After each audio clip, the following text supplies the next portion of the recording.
과학과 여러분의 오신 걸 환영합니다. 야생에서 길을 걷고 있는데 마른 덤불에서 뱀이 튀어나와 여러분의 발목 위를 묵니다. 참 운도 없네요. 침착하세요. 독이 퍼지는 것을 늦추기 위해 심장 박동수와 혈압을 낮게 유지해야 합니다. 신발과 양말을 벗으세요.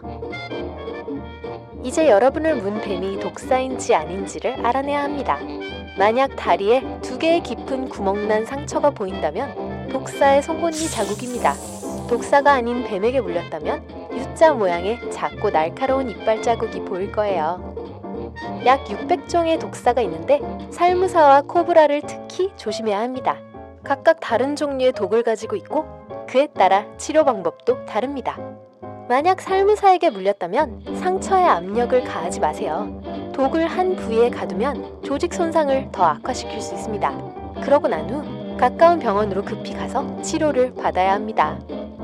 코브라에 물렸을 경우 독이 몸 안으로 더 이상 퍼지는 것을 막으려면 상처 부위를 붕대로 묶어야 합니다. 물린 사람이 숨을 쉬고 있는지 잘 지켜보세요. 네, 코브라 독은 횡격막을 마비시킬 수 있습니다. 독을 빨아내지 마세요. 독은 온몸으로 빠르게 퍼지기 때문에 이렇게 하는 것은 거의 도움이 안 됩니다. 어떤 뱀에 물렸는지 자세히 보고 가능하면 뱀 사진을 찍어서 의료진에게 보여주도록 하세요. 화면에 잘 보이도록 찍으세요. 뱀에서 알레르기로 넘어가 볼게요. 대부분의 사람들은 콧물이나 재채기로 알레르기를 일으키는 물질에 반응합니다. 하지만 훨씬 더 복잡한 반응을 보이는 사람들도 있어요. 가려운 발진은 알레르기 반응의 징후일 수 있습니다. 피부염처럼 보일 수도 있고 알레르기를 일으키는 요소에 노출된 일주일 후에 나타날 수도 있습니다. 몇 년 전에 희귀한 사례가 있었어요. 누군가 처음으로 치아 교정을 받았고 일주일 후 손목시계를 찬 부분과 배에 가려운 발진이 생겼습니다. 알고 보니 그 사람은 교정기에 니켈에 알레르기가 있었던 거였어요. 만약 햇볕에 한두 시간 동안 앉아있은 후에 피부에 물집이 생긴다면 햇볕에 탄 것이 아니라 알레르기 반응일 겁니다. 또한 피부가 붉어지고 작은 돌기가 솟아오르고 피부가 벗겨질 수도 있어요. 그럴 때는 빨리 응급실로 가세요. 전문가들이 테스트를 진행한 후 어떻게 해야 하는지에 대한 조언을 해줄 겁니다. 때때로 약물이 알레르기를 일으키기도 하고 라임 같은 과일이나 파스닙도 원인이 될 수 있습니다. 꽃가루 알레르기가 있다면 과일과 채소를 멀리하세요. 일부 과일과 채소에는 꽃가루에서 발견되는 것과 같은 단백질이 함유되어 있고 여러분의 면역체계는 그 단백질에 진짜 꽃가루처럼 반응합니다. 가려움증, 입과 얼굴의 부종 등과 같은 알레르기 증상을 유발할 수 있어요. 무슨 말인지 아시겠죠? 손에 깊은 상처가 났다면 구급차를 부르는 게 우선입니다. 구급차가 도착할 때까지 팔을 올리고 깨끗한 압박 붕대로 상처 부위에 압력을 가합니다. 붕대를 제거하지 마세요. 나중에 의사나 간호사가 제거하도록 두세요. 압박 붕대가 충분하지 않다면 교체하지 말고 계속 추가하면서 압력을 지속적으로 가합니다. 몸의 주요 동맥이 어디에 있는지 알아두어야 응급 상황에서 압박으로 출혈을 멈출 수 있겠죠? 팔뚝에 베인 상처가 있다면 팔 위쪽에 있는 상완 동맥에 압력을 가합니다. 상처가 손바닥에 있으면 손목에 있는 노골 동맥에 압력을 가하세요. 겨울에 눈폭풍이 부는데 차 안에 갇혔습니다. 밖은 춥고 몸이 떨리기 시작합니다. 그건 좋은 일이에요. 기온이 편안한 수준 이하로 떨어지면 우리 몸은 떨리기 시작합니다. 이렇게 하면 신체의 표면 열 생산량이 500% 증가합니다. 하지만 이런 떨림이 여러분을 오래 따뜻하게 해줄 수는 없어요. 얼마 후 근육의 연료가 고갈되고 근육이 수축을 멈출 것입니다. 만약 갑자기 누군가가 몸떨림을 멈추고 피곤해하면서 잠들려고 한다면 빨리 행동해야 합니다. 실내로 데려가서 젖은 옷을 모두 벗기고 손과 발을 문지르고 담요를 덮어주고 따뜻하고 건조한 것으로 가슴, 목, 아랫배를 열찜질해주세요. 절대로 팔이나 다리에 열찜질을 하지 마세요. 갑작스러운 열기는 차가운 피를 심장, 뇌, 폐로 다시 밀어내서 신체의 신부 체온을 떨어지게 합니다. 허허벌판에 있는 도로를 주행하다가 기상특보 라디오 방송을 듣게 됩니다. 지역에 토네이도 주의보가 내렸다는 건 토네이도가 일어날 가능성이 높다는 것을 의미합니다. 토네이도 경보는 토네이도가 레이더에 나타났거나 직접 목격되었다는 뜻이에요. 우박도 주의해야 합니다. 우박은 폭풍우 속의 상승 기류가 비를 두꺼운 구름 속으로 밀어넣어 비가 얼 때 나타납니다. 하지만 토네이도가 다가오면 비 없이 우박이 내릴 수 있어요. 그러면 모든 것이 조용해집니다. 공기는 고요해지고 바람도 불지 않죠. 갑자기 구름이 회전하는 패턴이나 하늘을 향해 빠르게 움직이는 것이 보입니다. 토네이도가 가까워질수록 요란한 폭포수 소리가 굉음으로 변합니다. 기차나 제트기 소리와 비슷할 거예요. 잔해가 떨어지기 시작하고 깔때기 모양의 구름이 회전하기 시작하여 나뭇가지와 잎을 위로 당깁니다. 토네이도가 좌우로 움직이지 않는다면 여러분을 향하고 있는 거예요. 토네이도가 너무 가까이 올 때까지 깨닫지 못할 수 있습니다. 대피하세요. 집에서 TV를 보면서 쉬고 있는데 소름 끼치는 윙윙거리는 소리가 들립니다. 부드러운 바람 소리 같지만 모든 문을 확인해봐도 열린 곳이 없어요. 다음날 가슴에 압박감이 느껴지고 시간이 지날수록 더욱 악화됩니다. 그러다가 가슴 통증과 함께 무서운 피로감이 뒤따릅니다. 몸에 이상이 있다고 생각하지 않을 수 없지만 사실 문제는 집안에 있습니다. 일산화탄소 중독일 수도 있어요. 집안에 가스가 가득 차면 혈류 속에 쌓이게 되고 몸에 있는 산소를 대체합니다. 일산화탄소 중독은 또한 두통, 메스꺼움, 그리고 혼돈을 일으킬 수 있습니다. 그런 경우 밖으로 나가서 신선한 공기를 마시고 구조를 요청하세요. 또한 일산화탄소 경보기를 복도나 침실에 설치하세요. 1년에 2번 배터리를 확인하고 알람이 울리면 집 밖으로 나가고 도움을 요청하세요. 스케이트를 타러 갑니다. 호수의 얼음은 전보다 더 두꺼워 보여요. 아, 이런! 얼음이 갈라지는 소리가 들리더니 얼음물에 빠지고 맙니다. 먼저 급격한 기온 변화로 인해 여러분의 몸은 충격에 빠집니다. 걱정 마세요. 1에서 3분 후면 지나갈 거예요. 이제 여러분은 단단한 얼음 조각을 찾아서 꼭 잡고 있어야 합니다. 기어 오르려고 하지 마세요. 그냥 팔을 얹고 다리를 차서 얼음 조각을 앞으로 밀어줍니다. 그러면 얼음 위로 몸을 끌어올리는데 도움이 될 거예요. 일단 얼음 위에 올라가거든 일어서지 마세요.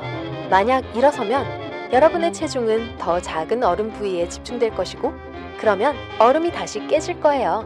단단한 얼음 위에 도착할 때까지 몸을 굴리세요. 뜨거운 차에 유리창을 깨야 한다면 어떻게 해야 할까요? 자동차 창문은 충격에 견딜 수 있는 여러 층의 재료로 만들어져 있습니다. 여러분이 해야 하는 일은 다음과 같습니다. 자동차의 뒷유리창이나 앞유리창을 깨려고 하지 마세요. 깨기가 더 힘듭니다. 조수석과 운전석 측 창문을 노리세요. 망치가 있다면 유리 한가운데를 치지 마세요. 유리 가장자리를 쳐야 유리가 더 잘 깨집니다. 그런데 창문이 망치며 드라이버며 주변에 있는 온갖 도구를 사용했는데도 깨지지 않는다면 작고 뾰족한 돌멩이를 찾으세요. 그것도 안 된다면 최선의 방법은 자동차의 스파크 플러그를 사용하는 겁니다. 후드를 열고 스파크 플러그를 뽑아서 도자기 케이스를 부순 다음 깨진 세라믹 조각을 창문을 향해 던집니다. 한여름 태평양 연안 어딘가에서 휴가를 보내고 있군요. 갑자기 강한 지진이 느껴집니다. 다가오는 쓰나미의 첫 번째 경고 신호일 수 있어요. 아니면 수천 킬로미터에 걸쳐 큰 파도가 일어날 수도 있습니다. 쓰나미가 다가오고 있다는 또 다른 징후들도 있습니다. 하나는 수위의 변화인데 상승하거나 하강할 수도 있어요. 만약 바닷물이 빠르게 빠지고 해저면이 노출되는 것이 보이거든 적어도 해발 30.5m 높이의 1.6km 내륙으로 대피해야 합니다. 많은 전문가들은 일단 바닷물이 빠지기 시작하면 거대한 파도가 치기까지 5분의 대피 시간이 있다고 말합니다. 기억하세요. 지금까지 과학과 여러분에서 전해드렸습니다. 아름다운 자연과 신선한 공기에 둘러싸여서 문명으로부터는 멀리 떨어져 힐링과 명상의 시간을 보내려고 하시는군요. 여기까지 꽤 오랫동안 걸어오셨으니 이제 텐트를 치고 자리를 잡아야겠죠. 주변엔 숲이 울창해서 텐트를 치기에 적당한 장소가 없네요. 그런데 그때 나무가 전혀 없고 낮게 자란 덤불만 드문드문 있는 멋진 들판을 발견했어요. 그럼 그곳으로 가서 텐트를 설치해 볼까요? 땅이 유난히 부드럽고 매끄럽지만 별 신경은 쓰이지 않습니다. 오히려 더 좋죠. 칼로 버터를 찌르는 것처럼 말뚝이 흙 속으로 쑥 들어갑니다. 텐트를 다 치고 나니 벌써 날이 어두워져서 여러분은 텐트 안으로 들어가 아늑한 침낭 속으로 기어 들어갑니다. 뭔가 이상하다는 섬뜩한 느낌이 들어 잠에서 깨셨군요. 축축한 느낌이 드시나요? 여러분은 침낭 안에서 꿈틀거리기 시작합니다. 바닥이 완전히 흠뻑 젖었어요. 여러분은 텐트에서 최대한 빨리 빠져나왔습니다. 그리고 텐트가 땅속으로 가라앉기 시작하는 것을 보게 되죠. 늪에 텐트를 쳤던 거예요. 그래도 운이 좋았어요. 늪은 항상 분명해 보이지 않습니다. 무릎까지 흙에 잠겨서 문제가 생길 때까지 늪인지 눈치를 채지 못할 수도 있어요. 빠져나오는 것도 어려울 수 있어요. 이끼와 뿌리는 부드러운 속으로 여러분을 천천히 아래로 끌어당깁니다. 그리고 발을 들어 올리려고 하면 신발은 잃어버리게 될 확률이 높아요. 여러분이 무엇을 찾아야 하는지 안다면 숲속에서 늪을 찾기 꽤 쉽습니다. 만약 빽빽한 덤불 속에 있는데 이끼와 드문드문 덤불만 있는 곳에 햇볕이 반짝이는 공터가 있다면 그곳이 늪일 가능성이 높습니다. 이 조용한 땅을 가볍게 밟아서 확인할 수도 있습니다. 물기가 느껴지면 멀리 떨어지는 게 좋습니다. 이 늪이 위험할 수 있는 또 다른 이유 중 하나는 산불입니다. 늪에서 아주 가까운 곳에서 모닥불을 피우면 불이 번질 수 있습니다. 특히 강한 바람이 분다면 말이죠. 늪과 습지는 물과 이끼층 아래에 타르가 가득 숨겨져 있습니다. 불이 붙기 시작하면 불을 진압하는 건 거의 불가능할 거예요. 모닥불을 피우기 전에 항상 늪에서 안전거리를 유지하세요. 야외에서 캠핑을 할 때 또 다른 흔한 실수는 위를 올려다보지 않는 것입니다. 텐트를 세울 수 있는 견고한 땅을 발견했다고 생각해 봅시다. 그리고 지저분한 솔방울과 돌을 치우고 근처에 개미집도 없는지 모두 확인했다고 해보죠. 밤에 뭔가가 여러분의 침낭 안으로 들어오는 걸 바라진 않으시죠? 선택한 장소는 완벽합니다. 그리고 여러분이 텐트에 기대둔 나무가 바람과 비로부터 여러분을 지켜주고 있습니다. 랜턴을 끄고 잠을 자려고 하는데 갑자기 야수가 텐트를 덮치기라도 한 것처럼 텐트가 휘청거립니다. 당황한 여러분은 밖으로 뛰쳐나갑니다. 그리고 텐트 꼭대기에 거대한 나뭇가지가 떨어진 걸 발견했습니다. 최악인 사실은 캠프를 설치하기 전에 위를 올려다봤더라면 이런 일을 예상할 수 있었다는 거죠. 반쯤 부서지고 썩은 나뭇가지는 발견하기 쉽죠. 그리고 그 밑에 바로 텐트를 치는 건 결코 좋은 생각이 아닙니다. 그런 가지는 언제라도 끊어질 수 있어요. 텐트를 찢어서 사람이 다치지 않았다면 운이 아주 좋은 거예요. 그거 아시나요? 수십 명의 캠핑객들이 매년 이런 실수를 저질러서 종종 큰 대가를 치릅니다. 위를 살펴보면 여러분께서는 위에 말벌둥지나 거미줄이 없는지를 확인할 수도 있습니다. 나뭇가지보다 더 위험할 수도 있어요. 말벌은 방해받는 걸 싫어하거든요. 그리고 거미에겐 독이 있을 수도 있습니다.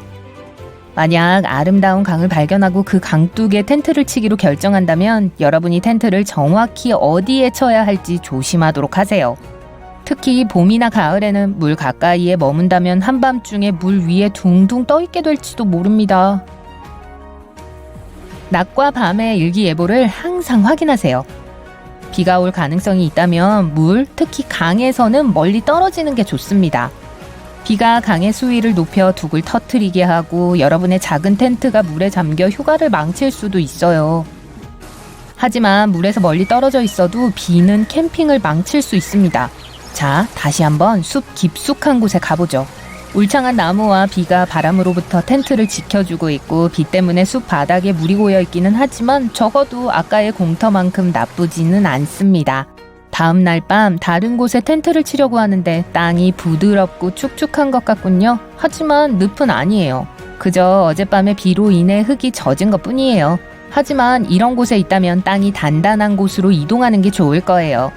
문제는 부드럽고 젖은 땅이 텐트 밑에서 언제 슬금슬금 빠져나오기 시작할지 모른다는 거예요.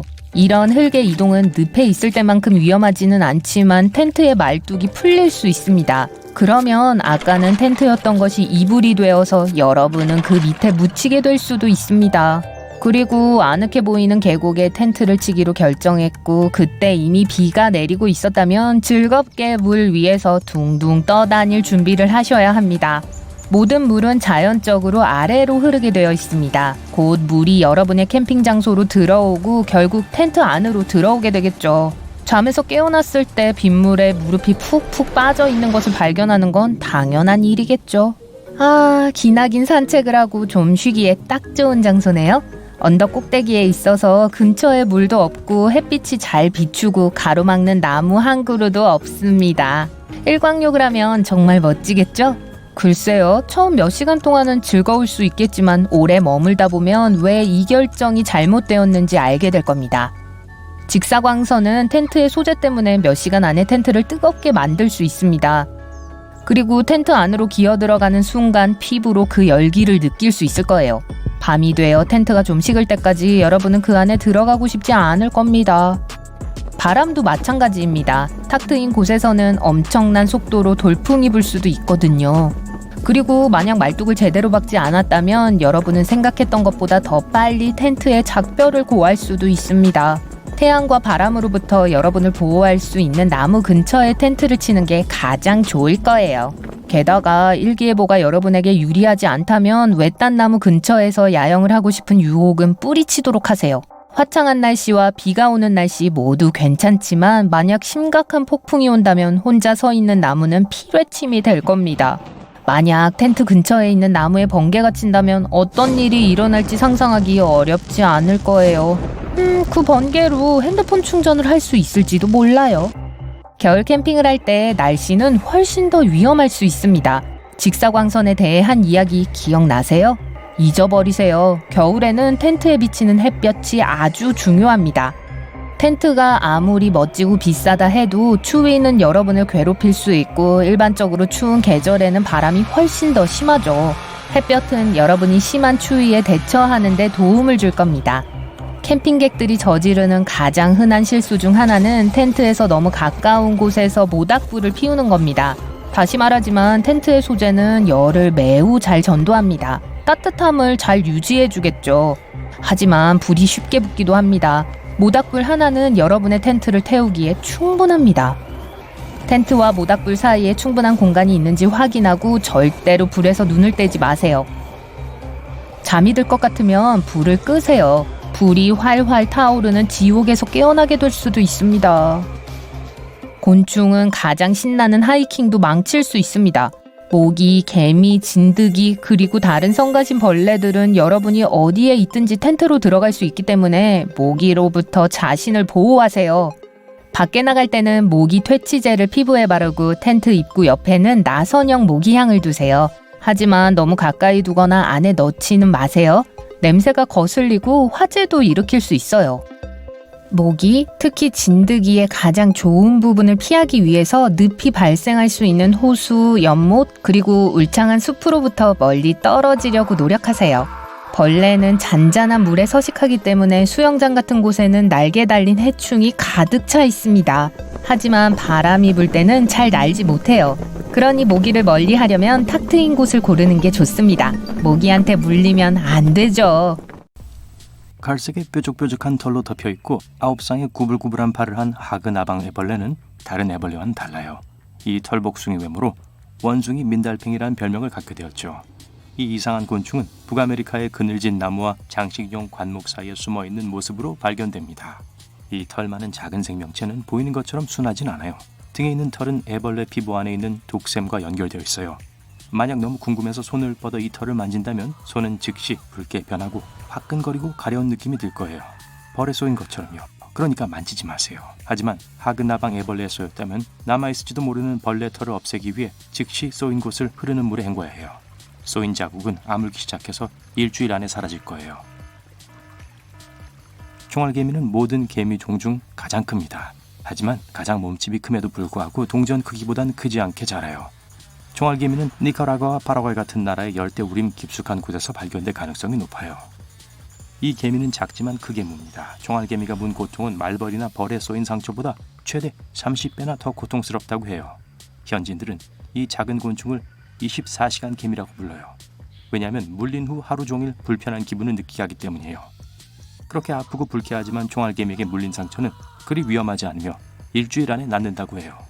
이 개미들은 강력하게 무는 것 말고 또 다른 특이한 습관을 갖고 있어요. 총알개미는 포식자들을 쫓아내기 위해 강하고 역겨운 냄새를 발산합니다. 그러니 혹시 열대 우림을 거닐면서 심하게 불쾌한 냄새를 맡게 된다면 미안해요. 키스벌레는 단지 좀 더 날씬하고 날개가 없고 등에 흥미로운 줄무늬가 있다는 것만 빼면 전형적인 바퀴벌레와 비슷하게 생겼어요. 이름은 귀엽게 들릴 수 있지만 이 곤충들은 전혀 안 귀여워요. 키스벌레는 일반적으로 미국의 따뜻한 남부주에서 볼 수 있는데요. 이 성가신 것들은 틈, 침대 밑, 그리고 가구 등 아무데나 숨어 있을 수 있어요. 이 곤충들은 밤에만 나오기 때문에 흡혈벌레라는 별명으로도 불려요. 이들이 무는 것은 고통스럽진 않지만 굉장히 위험할 수 있어요. 키스벌레의 침에 인간이 알레르기가 있는 건 흔한 일이며 만약 그런 경우라면 물렸을 때 피부가 엄청나게 가려울 거예요. 또 이 벌레들은 대부분의 사람들에게 나쁜 영향을 미치는 위험한 기생충을 지니고 있어요. 만약 키스벌레에게 물렸다면 가능한 한 빨리 병원에 가세요. 일본 장수말벌은 세계에서 가장 큰 말벌 종이에요. 일본 장수말벌은 노란색과 검은색 줄무늬를 갖고 있어요. 크기와 모양으로 말벌이나 벌과 구별할 수 있는데요. 이 장수말벌은 꿀벌보다 훨씬 더 크고 날씬하며 말벌보다는 훨씬 더 길어요. 이 장수말벌들은 700마리의 집단을 이루어 이동하며 톨레도가 아닌 일본에 서식해요. 전에 일본 장수말벌에 쏘였던 사람들은 시뻘겋게 달군 부직갱이에 맞은 것 같다고 비유했죠. 이 곤충들 중 한 마리에 쏘일 정도로 운이 안 좋았다면 즉시 구급차를 부르고 구급차가 도착하기 기다리는 동안 차가운 물로 침을 씻어내세요. 흑색 과부거미는 동물의 왕국에서 가장 위험한 곤충 중 하나예요. 대략 종이 클립만한 크기에 거미의 배에 있는 모래시계 모양의 붉은 표식으로 쉽게 식별이 가능해요. 이 벌레들은 주로 혼자 이동하며 따뜻한 지역의 지하실이나 차고와 같이 어둡고 건조한 대피소 같은 곳에서 찾을 수 있어요. 흑색 과부거미는 북아메리카에서 가장 독성이 강한 거미로 여겨져요. 이들의 독은 방울뱀의 독보다 15배 더 강하죠. 이상하게도 흑색 과부거미에게 물린 건 특별히 고통스럽진 않아요. 바늘에 콕 찔린 정도의 느낌이지만 엄청나게 아프게 할 수 있어요. 만약 지하실에서 흑색 과부거미를 발견하게 된다면 짜증이 났을 때만 물기 때문에 자극하지 마세요. 만약 물렸다면 즉시 응급치료를 받으세요. 의료 전문가들이 물린 증상을 줄여주는 흑색 과부거미 해독제를 제공해 줄 수 있어요. 옐로우재킷은 전 세계에서 볼 수 있는 위험한 말벌 종이에요. 이름은 독특한 노란색과 검은색 무늬에 이름을 따서 붙였어요. 이 노란색은 눈에 띄는 네온색이며 보통의 말벌보다 훨씬 밝아요. 옐로우재킷은 큰 무리를 짓고 살며 나무, 덤불, 심지어 지하에서도 둥지를 짓죠. 만약 옐로우재킷의 둥지를 발견하게 된다면 천천히 물러서서 말벌들에게 위협을 가하거나 자극하지 않도록 조심하세요. 옐로우재킷의 침은 확실히 기분 좋은 느낌이 아니니까요. 대부분의 사람들은 전갈이 개와 다른 갑각류 동물과 관련이 있다고 생각하지만 사실 곤충의 한 종류예요. 전갈은 거미류며 그건 거미와 밀접한 관련이 있다는 뜻이에요. 전갈은 사막과 같이 따뜻하고 건조한 기후에서 발견되는 경향이 있어요. 전갈은 밤에 가장 자주 나와요. 보자마자 침을 쏘는 걸로 알려진 포식동물이죠. 이들의 침은 말벌 침과 비슷하게 느껴지지만 훨씬 더 위험할 수 있어요. 전갈의 침은 박동수를 빠르게 하고 호흡곤란을 일으킬 수 있어요. 만약 전갈에게 쏘인다면 즉시 상처를 씻어내세요. 전갈 독침 해독 치료를 할 수 있는 의료 전문가에게 연락을 해야 합니다. 전 세계적으로 300종이 안 되는 다양한 불개미들이 있어요. 이 모든 종들이 같은 강력한 침을 갖고 있어요. 큰 군집으로 돌아다니는 아주 작은 곤충이며 거의 붉은색을 띠는 밝은 갈색을 하고 있어요. 불개미는 미국에서 흔하게 발견할 수 있고 음식에 이끌려요. 초대받지 못한 소풍에 자주 쳐들어가곤 하죠. 제 조카들 같네요. 불개미에 물리면 굉장히 가렵지만 그리 위험하진 않아요. 물린 곳을 차가운 물에 씻으면 가려움을 가라앉히는 데 도움이 될 것이며 일주일 정도 지나면 물린 곳이 없어질 거예요. 만약 가려움증보다 더 심각한 반응을 보인다면 의사에게 긴급 치료를 받도록 하세요. 꿀벌은 우리가 가장 사랑하는 곤충들 중 하나죠. 우리의 꽃들을 수분해주며 우리가 먹을 꿀을 만들고 보통 인간을 건들지 않아요. 꿀벌은 대규모 군집으로 사는 사회적 곤충이에요. 하지만 놀랍게도 어떤 사람들, 특히 노인들에겐 일반 꿀벌의 침은 매우 위험할 수 있어요. 만약 꿀벌이 여러분을 쏘면 피부에 박힌 침을 즉시 제거하세요. 환부를 비누와 물로 씻어내시고요. 쏘인 곳은 일주일이면 다 나을 거예요. 더 심한 증상으로 고통받는다면 즉시 의료 전문가에게 연락해야 합니다. 타란툴라 호크는 아름다운 녹슨 색상의 날개와 노란색 더듬이를 가진 길고 얇은 곤충이에요. 아시아, 미국, 아프리카 열대우림에서 발견되는 경향이 있죠. 혼자 살며 땅속에 굴을 파서 집을 만들어요. 만약 타란툴라 호크를 우연히 마주하게 된다면 아주 천천히 거리를 두고 피하세요. 이 곤충들은 위협을 감지할 때만 공격해요. 타란툴라 호크는 세상에서 가장 고통스러운 침을 쏘는 것으로 여겨지고 있고, 타란툴라 호크의 침의 고통은 말도 안 되게 강력하고 3에서 4분간 지속돼요. 하지만 이 시간이 지나면 응급처치. 전투 말벌은 특이한 종이에요. 다른 말벌들과는 달리 전투 말벌은 노란색 줄무늬가 없고 완전히 검은색이에요. 너무 검어서 파랗게 보일 정도죠. 오, 암살자 같네요. 어떤 사람들은 이 곤충을 북치는 말벌이라고 불러요. 낯선 사람이 다가오면 이 말벌은 마치 행진하는 악단의 드럼 연주자들처럼 동시에 날개를 두들겨댑니다. 전투 말벌은 따뜻한 기후를 선호하며 남아메리카의 열대 우림에서 볼 수 있어요. 모든 말벌종 중에서 전투 말벌이 가장 아픈 침을 갖고 있어요. 치며 쏘여도 응급의학적 도움은 필요하지 않으며 일주일 안에 나을 거예요. 아마존 왕 진해는 남아메리카와 카리브해 열대 기후 곳곳에 잠복해 있어요. 눈에 띄는 붉은색으로 세계에서 가장 큰 진해종이며 30cm까지 자랄 수 있어요. 그래서 발이 엄청나게 많은 긴 진해인 거군요. 굉장하네요. 그쵸? 왕진해는 다른 곤충들과 작은 동물들에게 위험한 독을 갖고 있지만 인간에겐 위험하지 않아요. 그럼에도 불구하고 이들에게 물리면 여전히 불쾌하고 타는 듯한 느낌을 받을 수 있어요.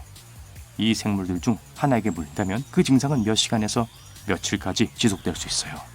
만약 더 심각한 반응을 보인다면 어떻게 해야 할지 알죠? 반드시 의사한테 가보세요. 차가운 물이 목까지 차오르고 주변은 온통 얼음입니다. 빠져나와야 해요. 차가운 물에 빠지면 몸은 쇼크 상태가 될 수 있어요. 반사신경이 숨을 헐떡거리게 만들겠지만 그러지 마세요. 그저 최선을 다해서 머리를 물 밖으로 유지하세요. 부츠, 재킷, 배낭과 같은 무거운 물건은 모두 버리세요. 얼음에 도달하거든 점프해서 나가려고 하지 마세요. 수영장이 아닙니다. 수평 자세를 취하도록 노력하고 다리를 강하게 움직여 얼음 위로 올리세요. 그런 후에 손을 이용해서 몸을 끌어올립니다. 일단 수면 위로 올라가면 몸을 굴러 가장자리에서 멀어진 다음 기어서 걸어갑니다. 만약 야생에서 모험을 하려고 한다면 미리 준비를 하는 게 좋을 거예요. 불쏘시개를 직접 만드세요. 팬에 물을 데우고 파이렉스 용기를 넣고 파라핀을 녹입니다. 그런 다음 달걀판 각 칸에 천 보풀하기를 넣으세요. 파라핀으로 채우고 다 굳을 때까지 기다렸다가 달걀판의 각 부분을 잘라내세요. 이것 하나만 있으면 불을 피우는 것이 훨씬 더 쉬워질 거예요. 치실은 야생에서 생존하는데 매우 유용할 수 있습니다. 깡통탭을 낚싯바늘로 사용해서 낚싯줄로 사용할 수 있어요. 아니면 그것을 빨랫줄로 사용할 수도 있는데 두 나무 사이에 걸기만 하면 됩니다. 약해 보이지만 치실은 약 2.2kg까지 지탱할 수 있어요. 치실은 또한 매우 가연성이 강한데 불을 피우기 힘들 때 치실을 약간 사용하여 불을 피울 수 있습니다. 평범한 플라스틱 병으로 매우 튼튼한 밧줄을 만들 수 있어요. 잘 드는 가위가 있다면요. 병의 목을 잘라내서 길고 좁은 컵처럼 보이도록 하세요. 그러고 나서 오렌지 껍질을 벗기듯이 나선형으로 자릅니다. 항상 같은 두께로 유지하도록 하세요. 생각했던 것보다 훨씬 더 길고 강할 거예요. 막대기를 서로 묶는 데 사용해서 오두막을 지을 수도 있고 배낭이 찢어지거나 할 경우 동여맬 수도 있습니다. 설탕은 치아에 해로울 수도 있지만 꽤 달콤한 초능력을 가지고 있습니다. 그냥 헝겊에 약간 부어서 반창고처럼 사용하세요. 오, 맛있겠는걸요? 모기는 정말 귀찮은 존재일 수 있고 야생에 아주 많습니다. DIY 방충제를 만들어서 모기를 멀리할 수 있어요. 필요한 건 오렌지, 레몬 또는 감귤류 과일만 있으면 됩니다. 그것들은 모기가 아주 싫어하는 에센셜 오일로 가득 차 있어요. 오렌지 껍질을 벗기고 껍질을 피부에 직접 문지르세요. 소중한 에센셜 오일이 나오도록 하기 위해서 미리 조금 구겨주세요. 모기를 막는 또 다른 좋은 방법은 모닥불에 오렌지 껍질을 태우는 거예요. 그러면 에센셜 오일이 공기 중으로 방출됩니다. 배가 고픈데 불을 지필 만한 게 없군요. 주머니를 비우세요. 그 안에 불을 피우는데 도움이 될 만한 게 있을지도 몰라요. 배터리와 껌 은박 포장지가 있다면 불을 피울 수 있어요. 껌 종이를 가늘고 길게 잘라서 배터리 양쪽에 연결합니다. 껌 종이의 중간 부분은 끝보다 가늘어야 합니다. 마른 풀, 잔, 가지, 종이 등을 준비하세요. 불을 지필 수 있는 거라면 무엇이든요. 은박지는 즉시 점화될 테니 준비가 되었는지 확인하세요. 인간은 음식 없이 놀랄 정도로 오래 살 수 있지만 물은 아닙니다. 어디에 있느냐에 따라 다르지만 대부분 야생의 물을 마시는 건 안전하지 않을 수도 있어요. DIY 물 필터를 만들 수 있습니다. 불부터 피우세요. 물을 끓이는 것으로는 충분하지 않을 수 있으므로 제가 식으면 그걸 가루로 갈아주세요. 숲에서 발견한 아무 재나 사용하면 안 됩니다. 녹은 플라스틱 같은 것이 들어있을지도 몰라요. 그리고 플라스틱 병이 필요합니다. 바닥을 잘라내고 마개에 작은 구멍을 뚫으세요. 뒤집어서 수칠 7cm 정도 넣고 끓인 물을 천천히 부으세요. 이렇게 여과된 물방울은 마셔도 됩니다. 만약 물에 약간의 재가 남아있다면 깨끗한 천 조각을 마개 주위에 감아서 좀 더 여과를 해주세요. 야생에서 길을 잃으면 그을린 천이 유용할 수 있습니다. 그걸 만들려면 덮개가 있는 금속 용기가 필요할 거예요. 그 안에 천 조각을 넣고 몇 분 동안 용기를 불 속에 넣습니다. 천은 가장자리 주변이 약간 검게 변하지만 여전히 온전합니다. 이렇게 그을린 천은 불이 매우 빨리 붙어요. 구식 부싯돌로도요. 아나콘다가 출몰하는 곳에서 하이킹을 한다면 명심하세요. 얕은 물가에는 가지 마세요. 왜냐하면 아나콘다는 그곳에 자주 나타나거든요. 아나콘다가 여러분의 몸을 조이고 있다면 숨을 내쉬지 마세요. 매번 숨을 내쉴 때마다 뱀이 좀 더 꽉 조일 거예요. 아나콘다는 약점이 있어요. 꼬리를 물리는 것을 싫어해요. 맛은 없겠지만 목적을 달성할 수 있을 거예요.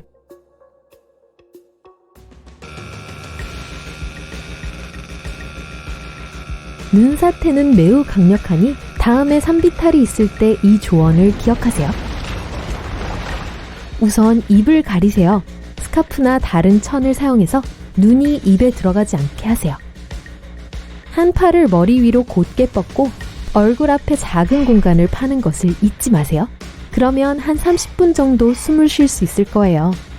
비싼 물건이라도 무거운 물건은 버리세요. 하지만 배낭을 꼭 가지고 있어야 합니다. 추가적인 보호막이 될 수 있어요. 그리고 나무가 보이거든 꼭 잡으세요. 표면으로 나가려면 수면으로 수영해서 올라가는 것처럼 움직이세요. 눈은 어쨌든 그냥 물이잖아요. 만약 가라앉는 차 안에 갇히거든 당황하지 말고 또 문을 열려고 하지 마세요. 외부로부터의 압력이 너무 강해서 여러분은 귀중한 에너지만 낭비할 것이고 문은 열리지 않을 거예요. 탈출하는 가장 좋은 방법은 창문으로 나가는 것입니다. 창문을 내리고 헤엄쳐 나가세요. 만약 수영을 잘 못한다면 공기를 넣은 비닐봉지 같은 임시 부유 장치를 만들 수 있어요. 매듭을 묶고 단단히 묶었는지 확인하세요. 플라스틱 병은 효과가 좋지만 한 병으로는 충분하지 않을 거예요. 또한 비옷이나 방수바지를 사용할 수 있고 심지어 쓰레기통을 뒤집어 사용할 수도 있어요. 만약 밤에 예를 들어 숲에서 차에 문제가 생긴다면 무엇보다 먼저 불빛이 필요합니다. 필요한 것은 물 한 병이면 돼요. 아니면 액체가 든 피클병이라도 괜찮아요. 그냥 헤드라이트에 묻기만 하면 완성입니다. 물이 빛을 퍼뜨려서 더 잘 볼 수 있게 해줄 거예요. 비상 텐트를 설치하거나 불을 피울 땔감을 찾기에 안성맞춤입니다. 피클병 같은 유리병은 성냥을 보관하는 데 정말 편리합니다. 만약 숲에서 캠핑을 하고 있다면 성냥을 건조하고 안전한 곳에 숨기는 것이 정말 중요합니다. 더욱 편리하게 하기 위해 성냥을 문지르는 부분이 달린 뚜껑을 만드세요. 성냥갑 옆면에 있는 마찰면을 잘라내어 유리병 뚜껑에 붙이세요. 다음번 야외로 큰 모험을 떠나기 전에 다크 초콜릿을 충분히 챙겼는지 확인하세요. 초콜릿은 아마도 가장 맛있는 최고의 생존 음식일 거예요. 칼로리가 풍부하고 기분도 좋게 해주죠. 게다가 준비하기 위해 포크, 접시, 불이 필요하지 않아요. 오늘의 마지막 팁입니다. 여러분, 아직도 불을 붙이는데 어려움을 겪고 있나요? 혼자 먹으려고 몰래 숨겨둔 칩을 사용하세요. 옥수수칩은 요즘 흔하고 맛도 좋고 손가락을 이상한 색으로 변하게 하죠. 그리고 또 하나의 용도가 있어요. 불을 지피기 위해 칩을 사용할 수 있어요. 이런 종류의 칩은 인화성이 높기 때문에 칩을 약간 쌓아서 땔감에 얹어주세요. 몇 초 안에 불이 붙을 거예요. 아, 아름다워요. 친구와 함께 걷다가 하늘을 올려다봅니다. 오늘 태양이 약간 달라 보이네요. 주변에 마치 무지개 같은 무슨 고리 같은 게 있는 것 같아요. 저거 봐! 친구가 폰을 보다가 고개를 드네요. 너 정면으로 저거 보면 다 멈춰봐! 친구가 말하네요. 저거 해물이네! 당장 피난처를 찾아야 해! 너한테 세상에서 가장 큰 우산이 없다면 말이야! 해무리는 눈이나 폭풍우가 오고 있다는 자연의 신호예요. 이것은 6km 상공에 날아다니는 수백만 개의 작은 얼음 결정으로 만들어진 구름들에 의해 생겨났죠. 햇빛이 이 결정체들을 통과해서 무지개가 있을 때처럼 빛이 쪼개지고 굴절되죠. 이제 해무리를 똑바로 쳐다보지 마세요. 매일 볼 수 있는 게 아니라서 또 게다가 정말 예쁘기 때문에 유혹적일 수 있지만 자외선은 망막에 노출된 조직을 태울 수 있고 심각한 손상을 일으킬 수 있어요. 그러니 절대 봐서는 안 돼요. 선글라스를 쓰면 괜찮아요. 이 현상은 약 40분간 지속돼요. 이 구름들은 가끔 밤에 달 주위에 으스스한 고리를 만드는 것과 같은 구름이에요. 자연은 다양한 방법으로 재난의 초기 징후를 보내요. J자 모양의 나무는 산사태가 오고 있다는 걸 의미할 수 있어요. 땅이 천천히 움직이고 있기 때문에 나무들은 완전 셀카를 찍고 싶게 만드는 형태로 자라게 되죠. 초인적인 힘을 갖고 있는 게 아니라면 평평한 지역을 찾고 나무 근처에 가지 마세요. 해변을 산책하고 있어요. 모래, 태양, 하늘에는 구름 한 점 없네요.